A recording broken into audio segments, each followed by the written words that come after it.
Bienvenue dans Ligne de front sur notre chaîne C'est entre nous. Bonjour Akous.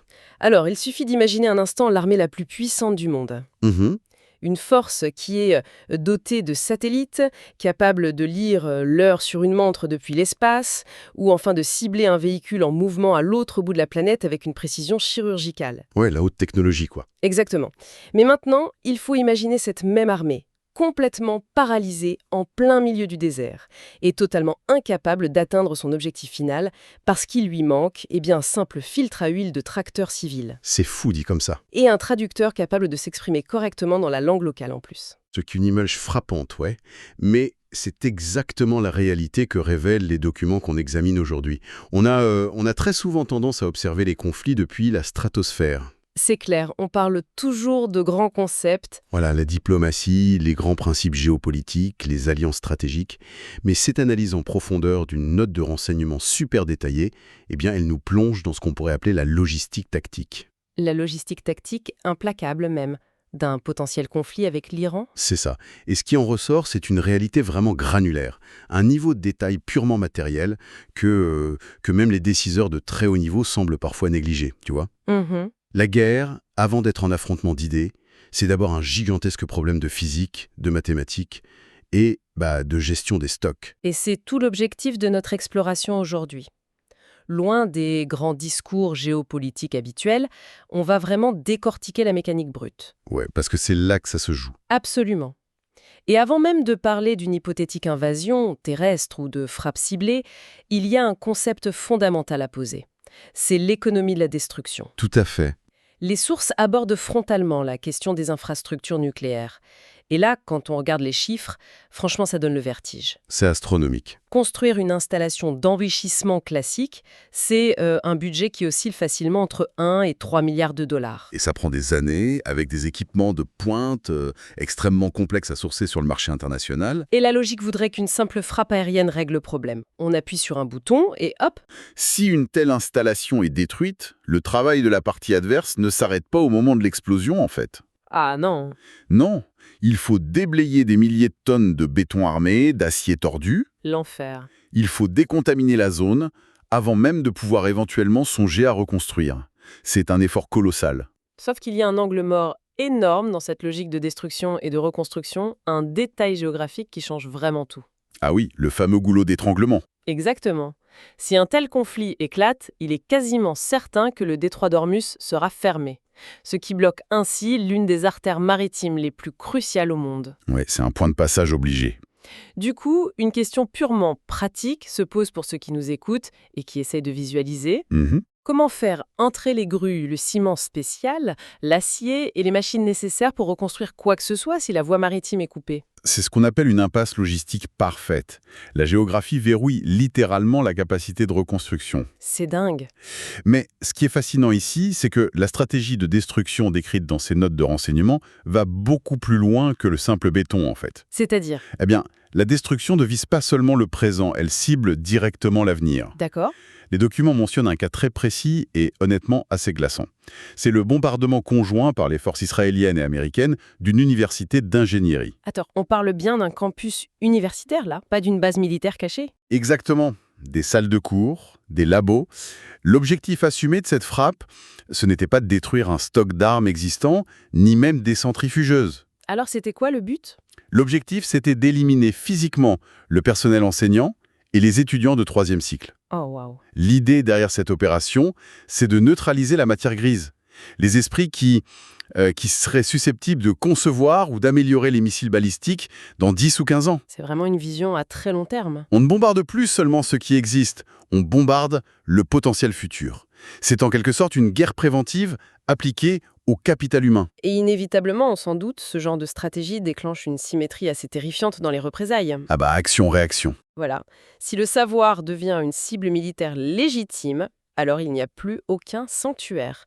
Et les documents indiquent clairement que l'Iran menace en retour les universités soutenant les intérêts des États-Unis et d'Israël au Moyen-Orient. Ce n'est plus du tout un champ de bataille traditionnel, en effet. Non.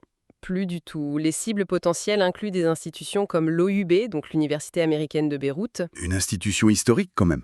Oui, qui a pourtant survécu à toute la violence de la guerre civile libanaise. C'est un changement de paradigme complet. La note mentionne également l'université américaine de Dubaï, d'ailleurs. Oui, et il y a un détail dans la source qui illustre cette folie géopolitique de manière incroyablement concrète. Ah oui, l'anecdote immobilière. C'est ça, la note s'attarde sur le gigantesque campus de la New York University, la fameuse NYU, qui a été ouvert à Abu Dhabi. Et l'auteur de notre source glisse une anecdote architecturale et personnelle vraiment vertigineuse. Vas-y, raconte. Ce campus tentaculaire de la NYU a été construit juste à côté du grand complexe hôtelier de luxe, le St. Regis, sur l'île de Saadiyat. D'accord. Et c'est une île dont le développement immobilier, ironiquement, avait été supervisé par la propre défunte épouse de l'auteur de la note. C'est fou comme le monde est petit. Mais c'est vraiment le point de bascule de la guerre moderne. C'est clair. On a d'un côté des milliards de dollars d'investissement civil, des hôtels de luxe, des campus universitaires américains flambant neufs, financés par les capitaux du Golfe. Ouais. Et soudainement, à cause d'une frappe sur une université d'ingénierie à des milliers de kilomètres de là, ce complexe immobilier de luxe devient, une coordonnée sur une carte de ciblage de missiles balistiques iraniens. Le champ de bataille s'étend directement aux zones de développement immobilier et au soft power académique, finalement. Exactement. Je suis fascinée. C'est fascinant et terrifiant à la fois. Mais poussons la logique tactique un peu plus loin. Allons-y. Puisque les frappes aériennes ont leurs limites et qu'elles entraînent ce genre de représailles complexes sur des infrastructures civiles, que se passe-t-il si une intervention terrestre devient la seule et unique option ? Ah, la fameuse option au sol. Voilà. On sait que les installations nucléaires iraniennes des plus critiques, comme celle d'Ispahan, sont profondément enfouies sous des montagnes de roches dures. Les bombes anti-bunkers ont, leurs limites physiques. C'est là que les planificateurs stratégiques sont obligés d'envisager des scénarios qui semblent tout droit sortis des manuels militaires de la Seconde Guerre mondiale, en fait. Carrément. Si on ne peut pas détruire la cible depuis le ciel, il faut envoyer des hommes pour la sécuriser ou la saboter depuis le sol. On entre alors dans un scénario logistique digne de l'opération Un pont trop loin. Il faut bien visualiser ce que cela implique pour les personnes qui nous écoutent. C'est un défi titanesque. On parle d'une force mécanisée lourde, des divisions entières avec leurs chars Abrams, leurs véhicules blindés Stryker, toute la logistique de carburant. Et ça ne se téléporte pas. Non, tout cela arriverait par voie maritime sur d'immenses navires rouliers. Ce qu'on appelle les roll-on, roll-off. C'est ça ? C'est ça. D'immenses parkings flottants où les blindés entrent et sortent en roulant directement sur le quai. Et le point de débarquement le plus logique pour une force d'une telle ampleur, ce serait probablement le Koweït ou alors les ports du sud de l'Irak. Exactement. Et de là, cette force devrait combattre sur des centaines de kilomètres en territoire hostile pour atteindre Ispahan, le cœur de la recherche nucléaire iranienne. Et c'est là que notre source a fait un exercice redoutablement simple, mais qui balaye vraiment toutes les théories militaires abstraites. Ah oui, l'étude Google Maps. J'adore ce passage. C'est génial. Une simple étude topographique sur Google Maps, de Bandar à Imam Khomeini dans les basses terres du Golfe, jusqu'aux montagnes d'Ispahan, il n'y a littéralement que 2 routes principales. 2 routes ? C'est tout ? Seulement 2, ouais. En temps de paix, avec une voiture civile sur une autoroute dégagée, on parle d'un trajet d'environ 9 heures. 9 heures, d'accord. Sauf que la conversion du temps civil en temps militaire, elle est brutale. J'imagine, oui. Une armée mécanisée, ça ne roule pas d'un point A à un point B comme un convoi de vacanciers sur l'autoroute du Soleil, tu vois. Non, bien sûr. En termes militaires tactiques, un trajet de 9 heures sur Google Maps se transforme allègrement en une semaine d'avancée cauchemardesque. Voire beaucoup plus. Ah oui, ça change la donne. La progression ne peut se faire que par phase. Il faut sécuriser les flancs, déminer la route, avancer village par village, nettoyer chaque colline qui surplombe l'axe de progression pour éviter les embuscades aux missiles anti-chars. Pour donner une image très claire de la situation, c'est un peu comme essayer de faire passer toute l'agglomération parisienne par une seule cabine de péage un jour de grand départ en vacances. C'est une très bonne comparaison, ouais. Sauf qu'à la place des monospaces familiaux, ce sont des véhicules blindés de 60 tonnes qui surchauffent, qui ont besoin de milliers de litres de carburant par jour, le tout sous un feu ennemi constant et dans une chaleur juste écrasante. Un cauchemar logistique, quoi. Mais quand on regarde cette carte, avec ces 2 pauvres cols de montagne étroits qui forment un entonnoir géant, il y a une question évidente qui vient à l'esprit. Je t'écoute. Avec toute la technologie, l'aviation et les moyens financiers dont dispose une armée moderne, pourquoi s'embourber sur 2 routes aussi prévisibles ? Pourquoi ne pas simplement enjamber ce cauchemar topographique en utilisant, je ne sais pas, des flottes géantes d'hélicoptères de transport lourd pour déposer les troupes directement près d'Ispahan? Alors, c'est le premier réflexe de tout analyste qui découvre le problème. Mais la réalité de l'espace aérien est impitoyable. C'est-à-dire? L'adversaire sait lire une carte topographique tout aussi bien que nous. Ils savent pertinemment qu'il n'y a que ces passages montagneux. Donc ils attendent de pied ferme. Exactement. Par conséquent, les forces défensives vont concentrer toute leur puissance de feu, tout leur radar et surtout l'intégralité de leur système de défense antiaérienne portatif et lourd, précisément autour de ces points d'étranglement. Ah! Tenter de faire passer une armada d'hélicoptères lourds, lents et remplis de soldats au-dessus d'un col montagneux lourdement défendu, ce n'est plus une manœuvre audacieuse. C'est du suicide. C'est un suicide tactique, oui. Les hélicoptères se feraient abattre les uns après les autres. La géographie physique annule tout simplement les avantages de la technologie du XXIe siècle. Et c'est là que ça devient vraiment intéressant. Ah, Disons, par un miracle de planification militaire, que cette armée réussisse à traverser cet entonnoir mortel et arrive enfin sur le plateau d'Ispar. ok, imaginons. La cible est là. Sauf qu'un autre problème, totalement monumental et presque comique si les enjeux n'étaient pas si graves, se dresse devant eux. Les fameuses installations nucléaires sont enfouies sous des dizaines de mètres de roches et de béton. Ouais, on ne rentre pas comme dans un moulin. Pour les atteindre, les saboter ou en extraire des renseignements, eh bien il ne suffit pas de tirer dessus, il va falloir creuser.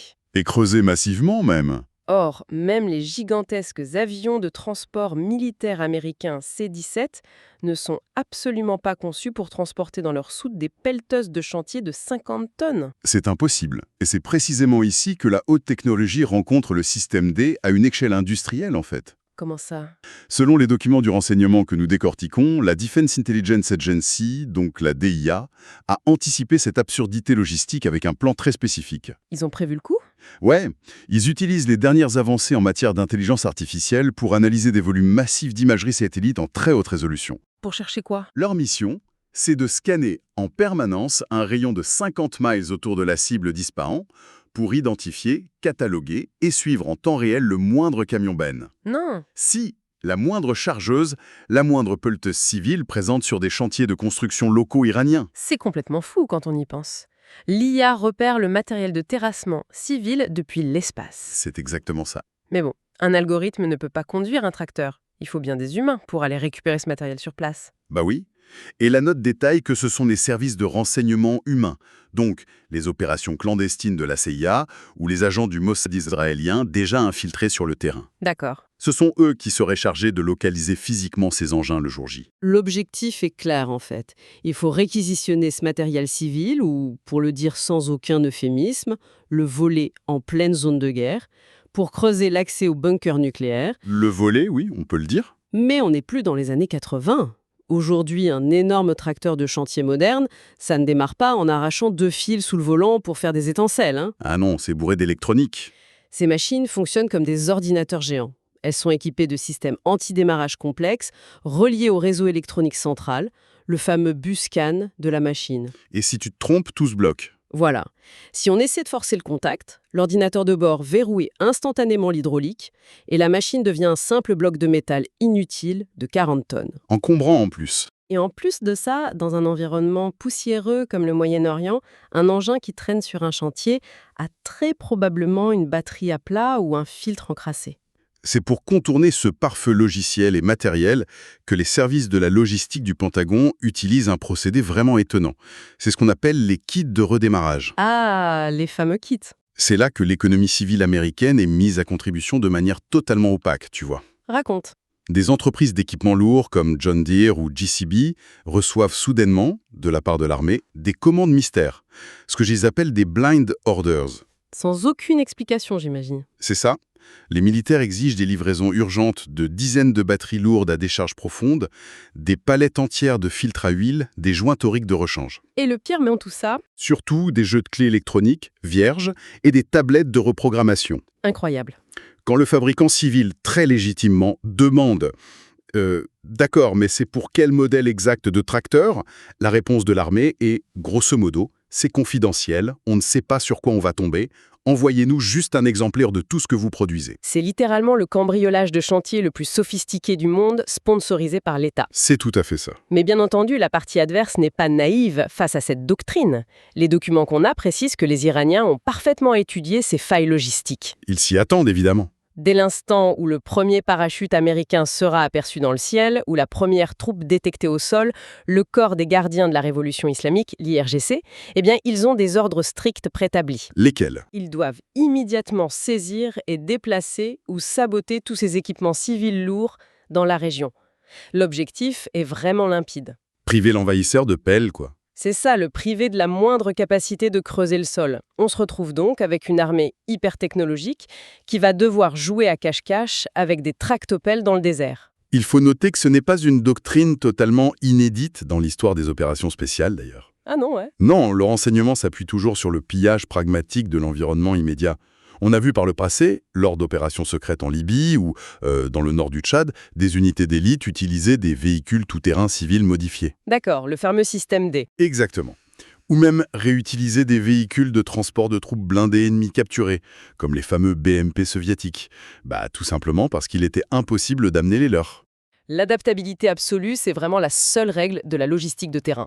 Toujours. Donc, pendant que les troupes d'élite au sol suraient sang et eau pour pirater l'ordinateur de bord d'une pauvre pelleteuse, une autre guerre se jouerait au-dessus de leur tête. Et celle-là, elle est purement mathématique. C'est la guerre des missiles. C'est un point de la note qu'il faut vraiment décortiquer pour tordre le cou à une idée reçue très tenace.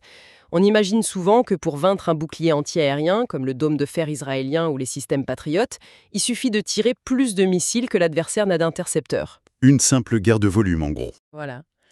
Mais la note explique que l'Iran a changé son approche. Il ne cherche pas nécessairement à tirer plus, il cherche à augmenter ce qu'ils appellent le taux d'impact.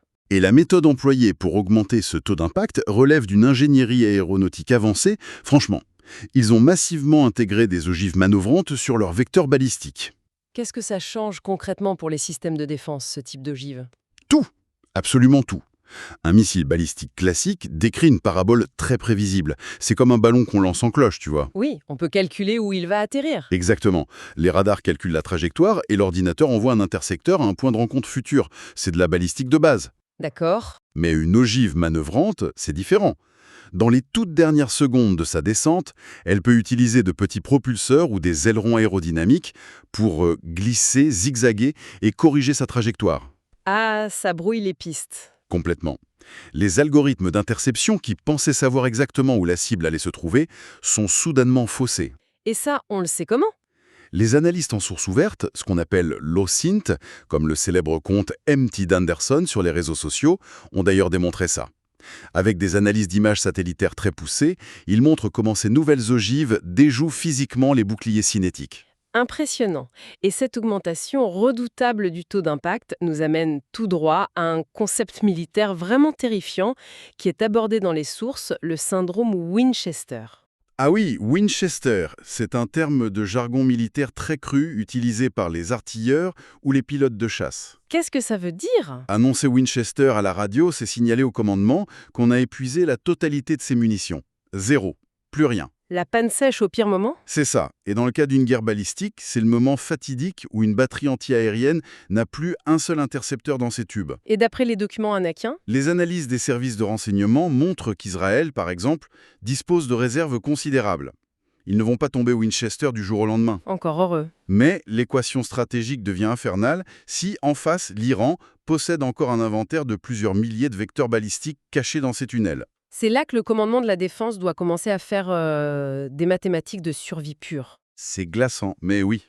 Face à une pluie de missiles et un stock d'intercepteurs qui s'amenuisent irrémédiablement, ils vont devoir prendre des décisions juste insoutenables, sciemment laisser passer certains missiles. Un choix cornélien. Complètement. Si les radars calculent qu'une ogive manœuvrante va finalement tomber dans une zone résidentielle faiblement peuplée ou frapper une usine qui n'est pas absolument vitale pour la continuité de l'État, eh bien l'officier de tir ne déclenchera pas l'intercepteur. Ils le gardent pour plus tard. Voilà. Ils encaissent volontairement le coup meurtrier pour conserver leurs précieux missiles défensifs afin de protéger les cibles critiques de survie nationale, comme le commandement militaire ou les centrales électriques. Si on prend un peu de recul et qu'on relie ça à la vue d'ensemble, Oui. comprend vraiment l'ingéniosité perverse de la stratégie décrite dans les documents. L'Iran mène ce qu'on pourrait appeler une externalisation des cibles. C'est-à-dire qu'ils font sous-traiter? En quelque sorte, pour préserver son propre stock de missiles stratégiques de haute valeur, Téhéran laisse ses alliés régionaux de l'axe de la résistance, comme les Houthis au Yémen ou le Hezbollah au Liban, utiliser leurs propres arsenaux. Des roquettes et des drones, c'est ça? Ouais, pour harceler en permanence des infrastructures critiques. La note mentionne spécifiquement des tentatives contre la raffinerie de Haïfa, par exemple. C'est très calculé. Il est crucial de comprendre que ce n'est pas du tout une stratégie désespérée où l'on tire dans tous les sens au hasard. Non, ça a l'air très méthodique. C'est une planification à long terme, une guerre d'usure mathématique et extrêmement calculée, dont l'unique but est d'obliger l'adversaire à vider ses arsenaux défensifs sur des menaces secondaires. Bon, décortiquons ça un peu. On vient de parler de manœuvres orbitales, d'analyses satellitaires de pointe qui scrutent des pelleteux sur des milliers de kilomètres carrés et d'algorithmes complexes. De la haute voltige technologique. On est au sommet de la technologie de la guerre. Et pourtant, notre source nous ramène soudainement, presque brutalement, à l'interaction humaine la plus archaïque et la plus basique imaginable sur un terrain de guerre. Le langage. Le facteur humain, au final, c'est toujours là que ça coince. Et plus précisément, le chaos généré par l'incapacité de communiquer. C'est le grand paradoxe des armées modernes hyper-technologiques. Pourquoi tu dis ça, Kaïm? Une fois que le soldat est déployé au sol, au milieu d'une ville étrangère, entouré par une population civile effrayée, eh bien, le meilleur blindage du monde et le soutien des satellites ne remplacent pas la parole. Bah oui, s'il ne peut pas parler, il est bloqué. Les documents mettent en lumière l'utilisation d'outils d'une simplicité désarmante. Les cartes de communication d'urgence. Celles qu'ils appellent les speakeasy ou les pointy cards dans le jargon militaire. C'est exactement ça. Le principe est d'une banalité affligeante. Ce sont des phrases de base traduites et imprimées sur un vulgaire bout de carton plastifié. Sérieusement. Sérieusement. Le soldat, incapable de parler la langue, se contente de pointer du doigt une phrase dans l'espoir de se faire comprendre par un civil ou un prisonnier. Et la source donne un exemple historique sidérant concernant ces cartes. Il cite le cas de pointy cards qui ont dû être distribués en urgence aux soldats américains déployés en Arabie Saoudite lors de précédentes opérations. Oui, j'ai lu ça. L'Arabie Saoudite est pourtant un allié historique majeur des États-Unis dans la région, on est d'accord, hein? Sur le papier, oui. Mais la réalité culturelle sur le terrain était si complexe et la présence de troupes étrangères si sensible que le soldat américain devait littéralement avoir sur lui un bout de carton avec une phrase écrite en arabe. Une phrase qui disait quoi? Une phrase prouvant formellement à tout civil ou policier local qu'il avait la permission explicite et directe du roi pour se trouver sur ce bout de trottoir. C'est dingue! Tout ça pour éviter qu'un simple malentendu ne dégénère en incident diplomatique ou en fusillade. Ce besoin désespéré de traduction instantanée, il est profondément ancré dans les déploiements modernes.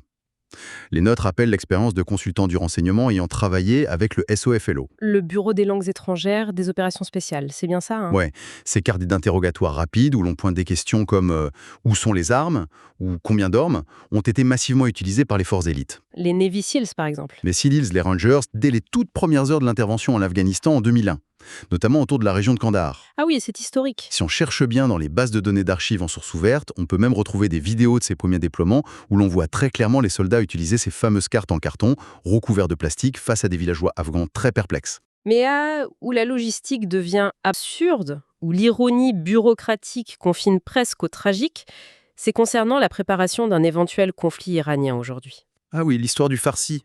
Selon ces documents de renseignement, les cartes Speakeasy, qui seront imprimées à des dizaines de milliers d'exemplaires et distribuées aux soldats américains pour une invasion de l'Iran, seront très probablement rédigées dans un farsi, donc la langue persane, absolument exécrable. Mais pourquoi? C'est absurde. Plein de fautes, de contresens et de grammaire hasardeuse. Quand on lit ça, le premier réflexe, c'est de se dire que c'est impossible. Avec les budgets du Pentagone, ils peuvent engager les meilleurs linguistes du monde. Mais c'est clair. Pourquoi ils seront mauvaises alors? La raison est purement liée à la paranoïa sécuritaire de la bureaucratie militaire. Les gigantesques entreprises de sous-traitance de la défense, celles qui obtiennent les contrats pour créer ces cartes, refusent catégoriquement d'embaucher des linguistes irano-américains. C'est une blague? Non. Et ce, même s'il existe une immense et brillante diaspora iranienne, parfaitement bilingue, installée depuis des décennies aux États-Unis. Notamment à Los Angeles, qu'on surnomme souvent Terre Angeles, tu sais? Ah oui, bien sûr.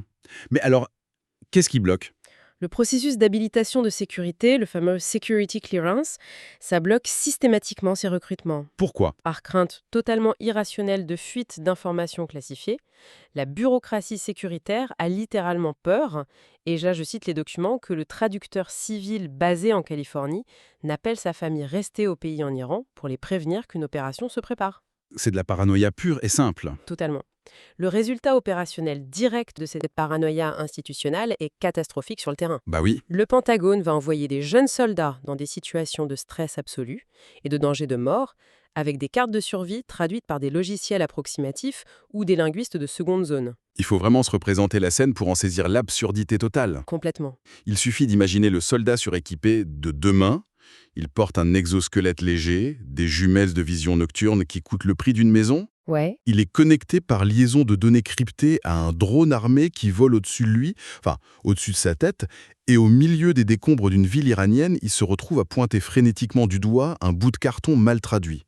Un carton qui veut approximativement dire à un civil terrifié « Je suis un militaire américain, j'ai tout gâché, s'il vous plaît, appelez ce numéro de téléphone ». C'est d'un cynisme et d'une absurdité absolue. Alors, qu'est-ce que tout ça veut dire ?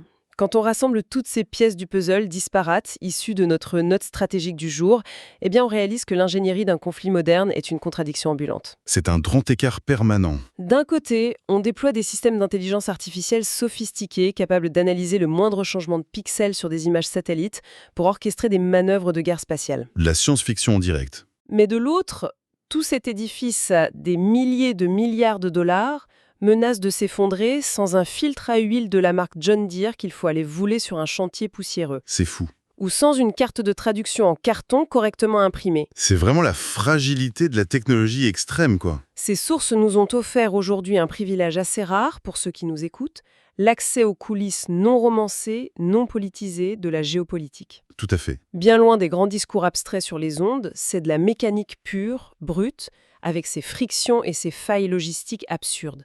Et rappelons-le très clairement pour conclure, notre rôle dans cette émission n'est absolument pas de prendre parti dans ces tensions géopolitiques. Bien sûr que non. Notre but est bien d'exposer avec la plus grande neutralité l'ingénierie sous-jacente de ces scénarios militaires tels qu'ils sont étudiés en ce moment même par les stratèges. Et c'est important de le préciser. Et d'ailleurs, cette plongée dans les manuels logistiques soulève inévitablement une réflexion fondamentale sur la nature de notre époque. Ah oui ? Laquelle ?